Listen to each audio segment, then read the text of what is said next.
Moin Leute, was geht ab? Ich hoffe, ihr seid alle gesund. Ein kurzes Video heute über die zwei Massenschwungräder, ja.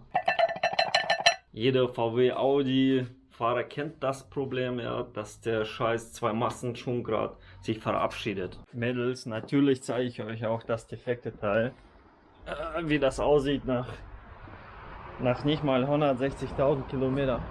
What the fuck, ey. Mein Auto hat auch das Problem, dass der Schwungrad im Leerlauf quasi, das hört man ganz deutlich, dass er im Leerlauf Geräusche macht und klackert. Und das nervt natürlich. Ich habe mal gesucht und geguckt, was so die Schwungräder kosten. Original Volvo ist natürlich unbezahlbar. Ich weiß nicht, das kostet 800 oder 900 Euro. Das ist natürlich sehr heftig. Und dann habe ich quasi ein Kit gefunden zum Umrüsten von 2 Massenschwungrad auf 1 Massenschwungrad, was natürlich sehr geil ist. Und ich habe gehört, dass es halt sowas für VW gibt, aber ich wusste nicht, dass es auch irgendwie für den Volvo auch gibt. Die beinhalten Schwungrad, dann Kupplung komplett, Ausdrucklage. Man kauft den Kit komplett, ja, und baut das um. Ja, und der Kit kostet gar nicht so viel. Ich habe 340 Euro bezahlt oder so. Und ich finde, das ist schon sehr günstig. Packen wir mal aus, schauen wir, was drin ist. Also hier haben wir Ausdrucklager. So, der Kit habe ich jetzt von Valeo. Der hat 340 Euro gekostet, komplett. So, schauen wir, was dabei ist. Okay, das sind sogar die Schrauben dabei. Ich bin vor allem gespannt, ob das überhaupt passt, ja. So. Okay, hier haben wir die Druckplatte. Kupplungsplatte.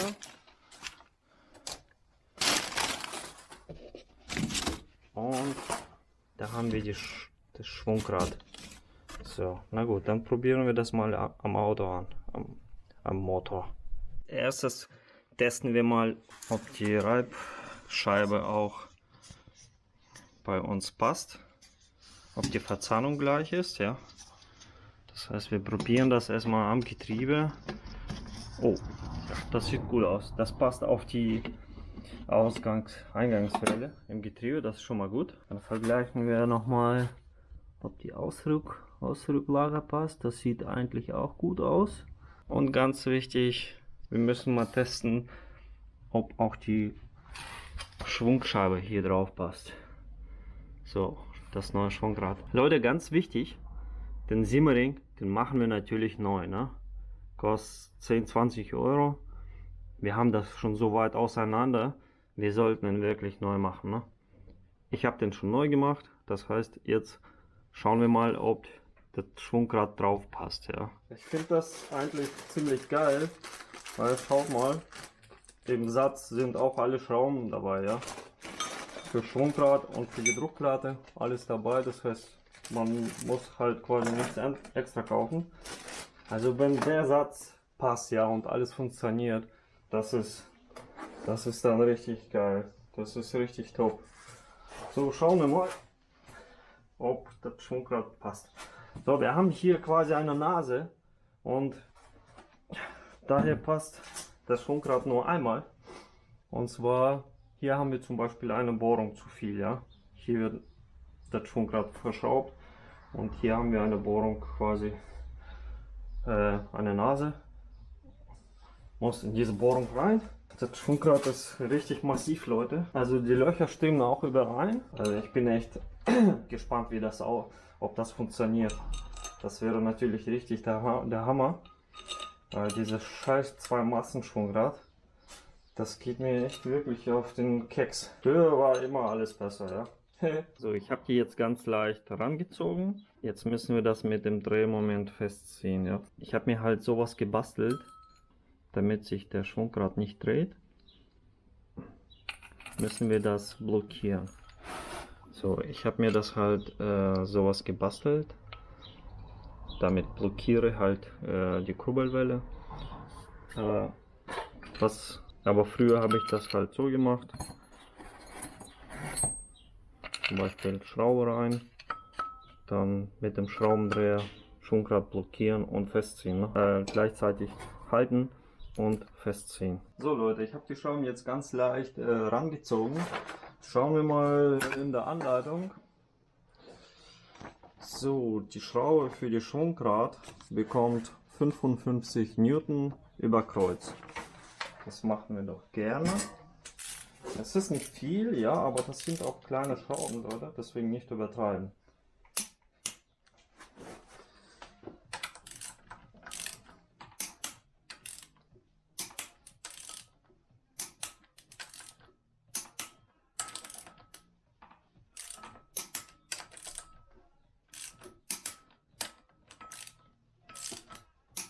So, gehe ich einmal noch rum.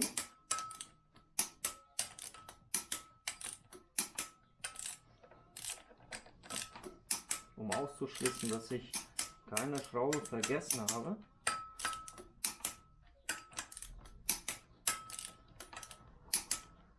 Das sieht gut aus. So, der nächste Schritt wäre, dass wir die Kupplungsplatte einbauen.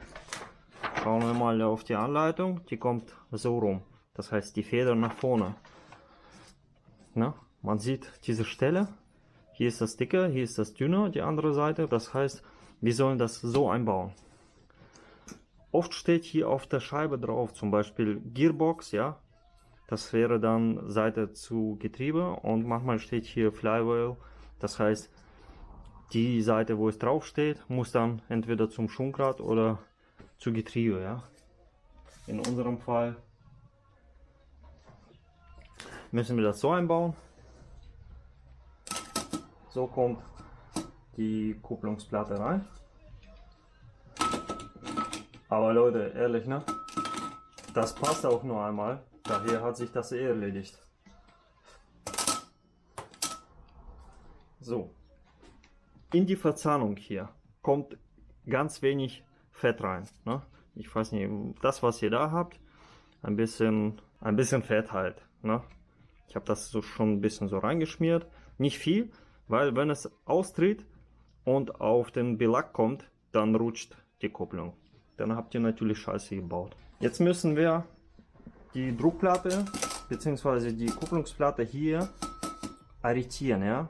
Man sieht, die hat hier so ein bisschen Spiel. Ja? Also ich mache das oft auch nach Augenmaß, dass ich überall gleichen Abstand habe, fast gleichen. Ja. Ansonsten, was gut funktioniert, dass man Besenstiel nimmt, zum Beispiel ein Stück von Besenstiel, den so macht, dass er hier reinpasst, ja, und an diese Stelle Isolierband quasi drauf macht, und dann klopft man das so rein. Und dann passt das, und dann kann man die Druckplatte montieren. So, man kann aber so ein Werkzeug oder Adapter günstig kaufen. Der war natürlich jetzt nicht im Satz. Ich habe nochmal nachgeguckt. Leider war keiner dabei. Ich habe mir hier jetzt was ausgeliehen. Der sieht so aus, dass man diese Seite reinschlägt, ja, hier so festzieht, und dann zentriert er sich. So. Dann kommt die Kupplungsplatte hier so drauf, und dann kommt die Adapter, also beziehungsweise dann kommt so ein Konus, und dann wird es zentriert. So, das sieht zum Beispiel so aus.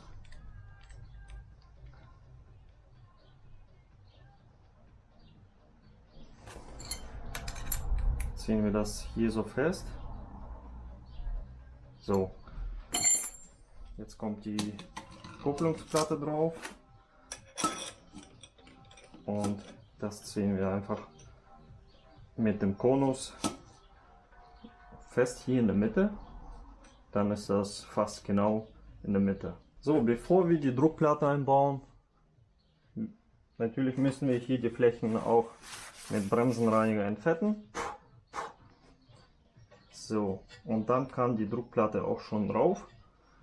Hier haben wir Löcher, hier haben wir Nasen. Die müssen übereinstehen. So, das sieht gut aus.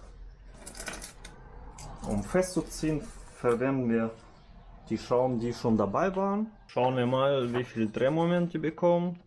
Okay, da steht 20 Newton. Dann ziehen wir das auch mit 20 an. Das ist natürlich sehr wenig, aber das sind auch kleine Schrauben. Und wir machen das so, wie in der Anleitung steht, dann sollte das auch funktionieren. So.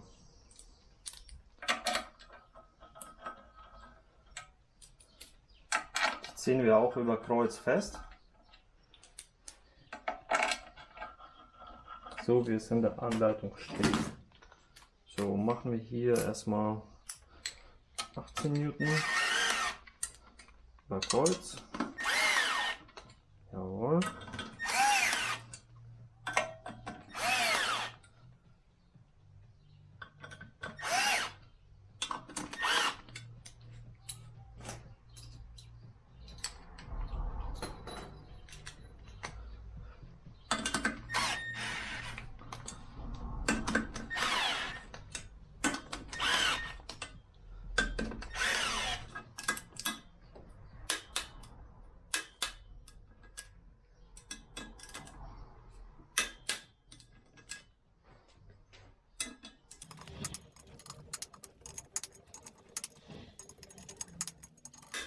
Jetzt gehe ich noch einmal rum, um zu prüfen, ob ich auch alle Schrauben festgezogen habe. So, das sieht gut aus. Arretierwerkzeug kann jetzt wieder raus.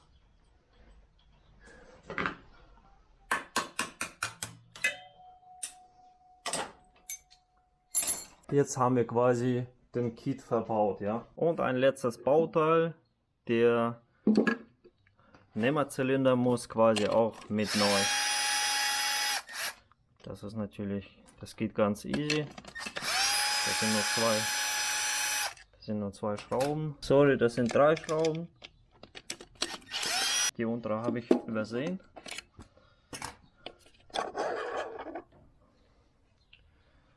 Einmal noch kurz vergleichen. Das sieht gut aus. Kann auch schon rein.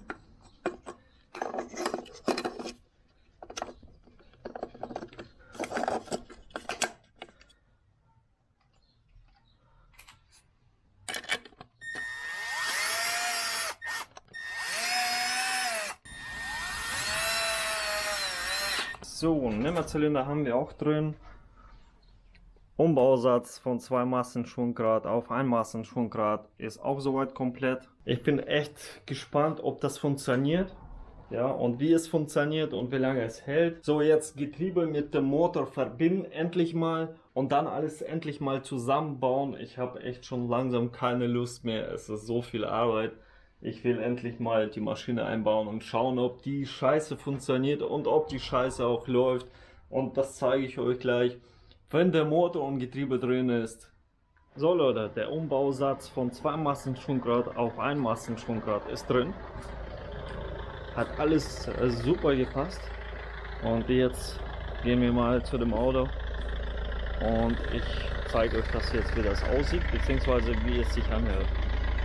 Mir hat das persönlich sehr gefallen. Das ist ein richtig geiler Kit. Würde ich auf jeden Fall empfehlen. Und auch weit einbauen, ne? Zum Beispiel. So, schaut euch das mal an, beziehungsweise hört euch das an.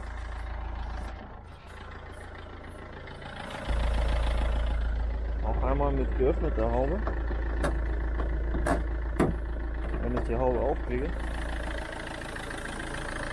Leute, absolut ruhig. Läuft absolut ruhig, ohne irgendwelche Geräusche.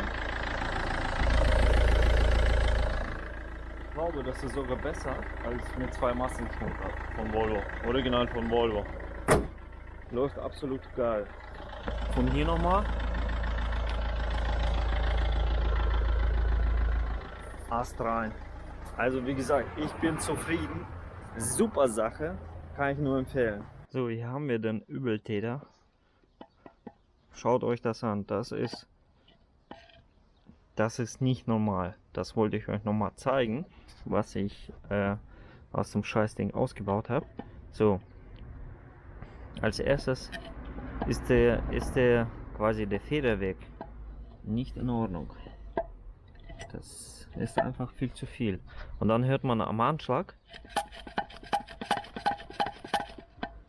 Einfach metallische Geräusche, ja. So. Und so hört man auch klar und deutlich.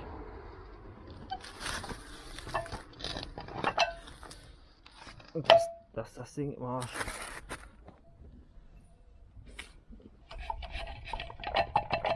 Hier.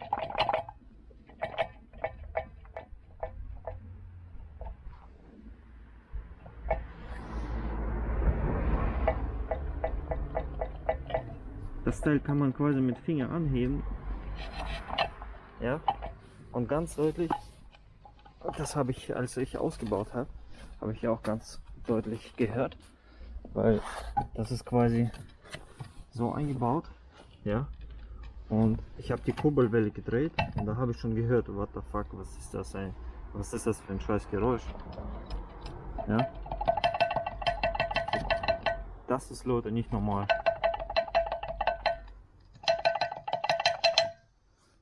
Ne?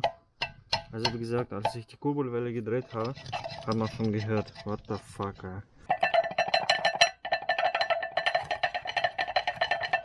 Geil, ne?